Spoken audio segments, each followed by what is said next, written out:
Hello and welcome to another exciting episode of The Fueling Station. My name's Ed Kammerer, and normally I would be here with my co-host Johnny Stong, but Jonathan is traveling. I believe he's up in Canada visiting our friends at Parkland right now.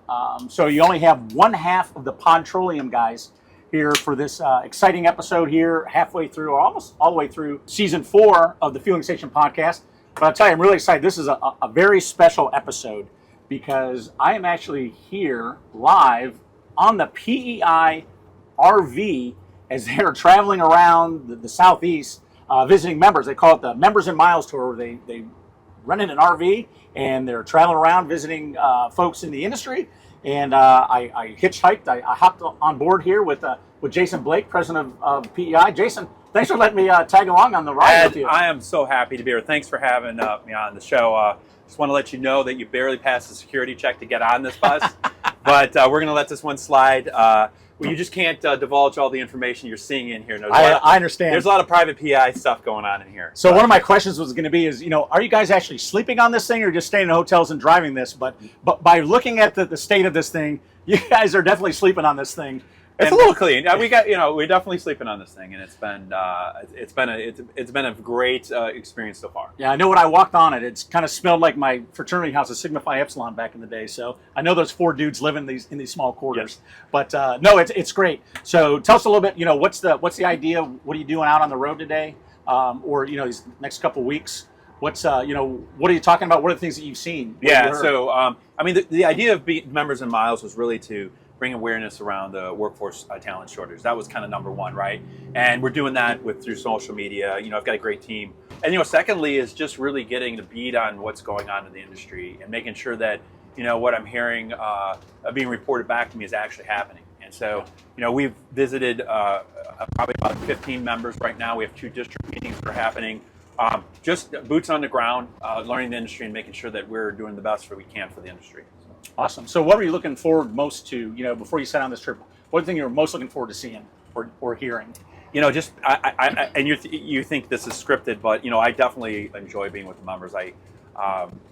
This industry is something, as you mentioned before, once you get in, you never get out, and that's so true. They have every door has been open to us as we've come in, and seen so many different types of businesses: manufacturing, service and construction. And of course, distributors. They're just, it's done. We all got a job to do as far as, being that link between transportation and at the end of the day, fueling up the cars. But seeing how they do it has just been fantastic. So awesome. So is there anything that you didn't expect to see, or anything that surprised you in any of these visits? Yeah, it was definitely seeing that next generation. You find someone who really makes a go of it, maybe has all that knowledge, has that service knowledge, and then says, hey, I can build a business model around this. So you're seeing AI get involved in it. You're seeing all these software packages. Some of them they've made themselves, but you see these just smaller service and construction really delivering great customer service to their customers. Yeah, great. Next generation, that's something we talk about all the time too. This industry, you know as well as I do, once you're in it for a long time. Yeah. You met a lot of people today. I've been at 32 years. You met a lot of people who've been in 20 years plus. I know I've been following on LinkedIn and seeing the people that you've been visiting. So a lot of people in this industry have been here a long time, which is great. Right. We have a lot of experience, but we're all going to start aging out. So we need to bring in that next generation. And it's not always easy. I know that's one of the things that you talked about with the members is this, workforce, shortage, getting technicians. We see it on the engineering side, hiring young engineers out of college. Right. when an engineer comes out, they all want to work in aerospace. They want to design the space shuttle, or they want to design this or design that. And you talk to these kids at these state, at these college fairs, and well, what do you guys do? Well, we build gas station equipment. Yeah. Or they're like, gas station equipment? Hell, are gas stations even going to be around in 10 years? Why would I go work for your company? But, but we would explain to them, it's like, look, and we talk about this all the time, our industry is very healthy, and it's not going away anytime soon. Regardless of what some other people say, the ICE engine is going to be around for a very, very long time. Let me add to that a little bit, too, Ed. When I got on the road, I knew there was this service tech shortage. But most of our members are saying they could have 20% more service technicians just to keep up with the work they have right now. Yeah. And so we have to build awareness around this industry. I had one of our members say, this industry's been silent for so long, and we have to build awareness about it, not just from the service tech, the manufacturing side, even operations engineering. Yeah. I mean, it's almost like the fire alarm's been pulled at this point. Yeah. Well, I think, and that's one of the great things about PEI and why we're fortunate to be a part of it. The messages and the words that we send out as a manufacturer basically just stay within our industry, right? Right. We market, we talk to those people, but it's PEI's. You're the ones that bring our industry to the forefront. Yep. Whether it's in Washington D.C. or at the state level. Talk about a little the things that PEI does. From that level, stepping outside the industry and making the rest of the world aware of what we do every day. Yeah, you'd be amazed. Some of the decisions that are made, you probably see it in regulations at the state level. Those folks, they're not the experts. They're not the experts. They've been put in a position of power, and they're great people.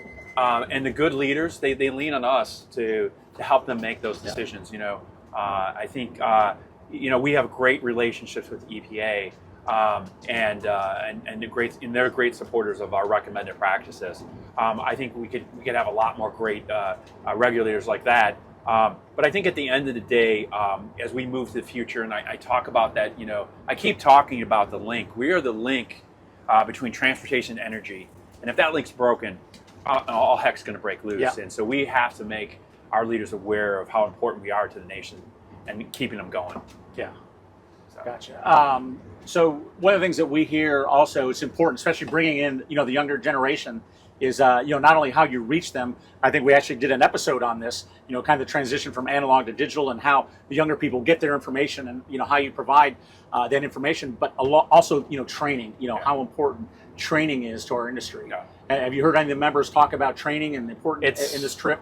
It is the first thing they start talking about. Yeah. It is the first thing they talk about because they know that they can see the shortage, they can see the work coming in, and they know that the only way to get themselves out of this hole is to get more highly trained technicians to help them out.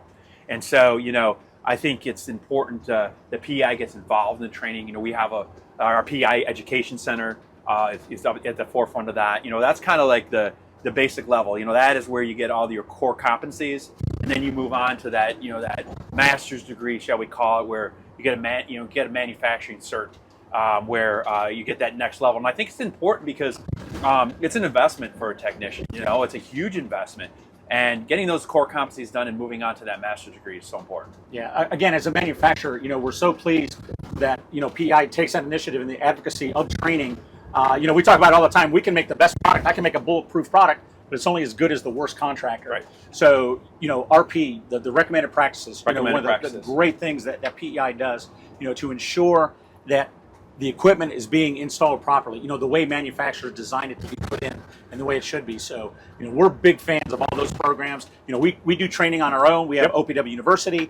We're required on some of our products. UL requires us to recertify installers every 2 years. But the other part of it is just we want people to be aware of the industry. We put together Gas Station 101. It's one of the comments I get most about. People come to me at trade shows like, "Oh, you're the Gas Station 101 guy. That video was awesome. When I first came to the industry, I watched that thing and I learned so much." So it's exciting to see the young people coming in, and it's nice that they have a platform like PEI that sets up the education. Other separate groups inside of PEI, like Young Executives. Yes. And you're a founding member. I'm an alumni. I'm a proud graduate. I'm not young anymore, but but at the time, it was a great way to network and build relationships. Because another episode we did, actually, I think the last episode we just did was the importance of relationships in this industry. Yeah. Because this is a relationship-driven industry. Oh, 100%. And the things that PEI does, whether it's with the 10 groups, whether it's the contractor meetings, the women in PEI, all those are driven to bring people together and get that networking. And we just and how we learn from each other in the industry and make the industry better. I agree, and that's one of the core values of PEI is that engagement component of it. Yeah. Engagement component. Yep, I agree. Awesome. Well, good. I mean, so we both agree the industry is healthy. You know it from talking to the contractors and the distributors. I know it from the orders we see coming in from the distributors and the stuff that we ship out every day. So it's an exciting time to be in the industry. I think OPW's been in business for 133 years, and we're coming off, some record months in that time. So it's an exciting time to be, part of this industry. So again, I'm glad we had this opportunity to talk. But now let's talk about the stuff that everyone really wants to know. Yes, sure. Concerning this this RV trip. You put 4 dudes in a 42-foot RV for 2 weeks. There's going to be some interesting things happen. So I got to ask, who's the worst driver? Well, I'm not going to say he's the best driver. I'll just keep it at he's not the best driver. It's definitely Austin. Okay. But he'd probably say I'm the worst driver. So has he taken out any signposts or sideswiped anybody? No, he's yet? doing great. I mean, he's good. He's moved on to his instrument rating because we've been going through some clouds a little bit. But I've driven. I've driven our Class A's for a while. So he's taken to the driving and. He gets us safely from place to place. So, okay, good. I've been watching out the window. I think we're doing a pretty good job. But just to clarify, there's only 2 drivers. So okay, I can't say I'm the worst. So you can have a best and a worst. Yeah. So and you're not going to say that you're the worst. Someone's got to be the leader. Right.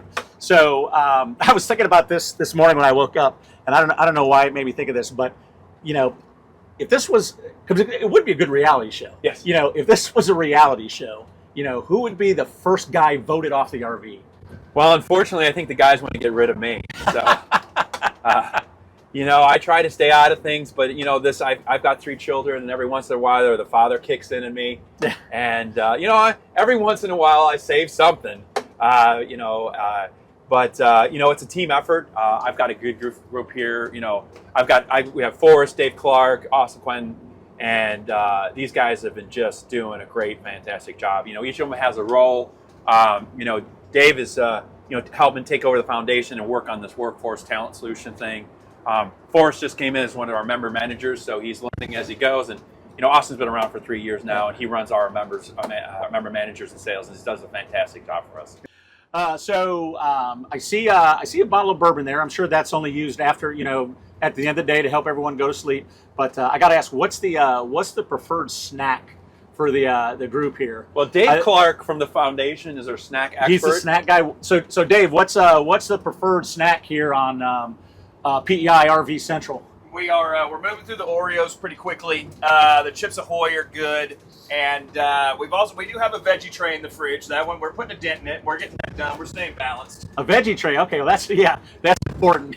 Peanut butter and jelly sandwiches are the way to do it, because this thing, you can feel it right now. It bounces around, right? And so you don't really want to you can't really cook anything. So that they go a long way. Yeah, the vegetables, you want to have some solid matter in the black tank, right? But no, it's it's a pretty cool setup.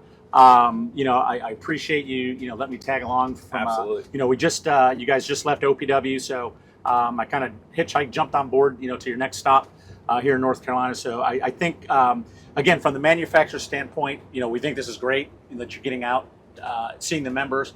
We're happy that you came to see us, to see what we do. Wow, you opened with welcome doors, so thank you so much for that. We just recorded one of these episodes with our distributor seminar.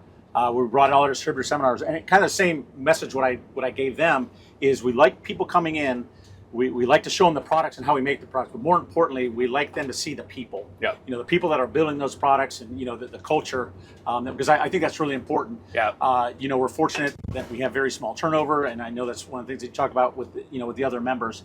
So we're glad that you did this. I thought when I saw it on LinkedIn when you guys were going to do this, I thought, man, that's a great idea.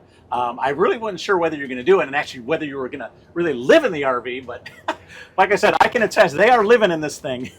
I want to leave you with a little thought too, and I think this is we talked about engagement and working together, but it's such a historical time in our industry, and there's so much business out there for everybody, and I think it's important that we all unite together and solve some of these things and be part of that alternative energy source, whatever that is, and figure out solutions that work for the nation.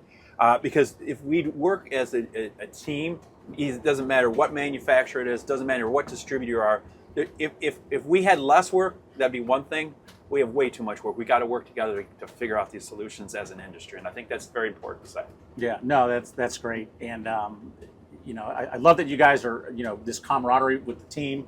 I don't see any CPAP machines, so hopefully the snoring's been to a minimum. On the Forrest said that we were snoring in unison, but not. We were like I'd snore, then Dave snored, and then Austin would snore, and then there'd be a quick pause, and then I would start again. That's usually how those things work. But hey, thanks again for having me. So, Absolutely. Hey, we're wrapping up another exciting episode of the Fueling Station. You never know where we're going to end up. If you'd have told me at the beginning of season 4 that we'd be sitting here on an RV talking to Jason Blake, traveling down the road, visiting PEI members, I would have thought you're crazy. But it's been a great experience. Again, that's what we try and do with the Fueling Station. Talk about important issues, but also like to have a little bit of fun along the way. And what's more fun than driving down I-40 in a 42-foot RV with Oreos and Angel Envy. So that's going to wrap another episode of the Fueling Station. Jonathan Stong, I miss you, my buddy. My brother, I will see you on the next episode. So as always, you can find these anywhere you get your podcasts. Fueling Station, another episode. I'm Ed Kammerer, half of the Podtroleum guys, and we are out. Have a great one. Thanks, Jason.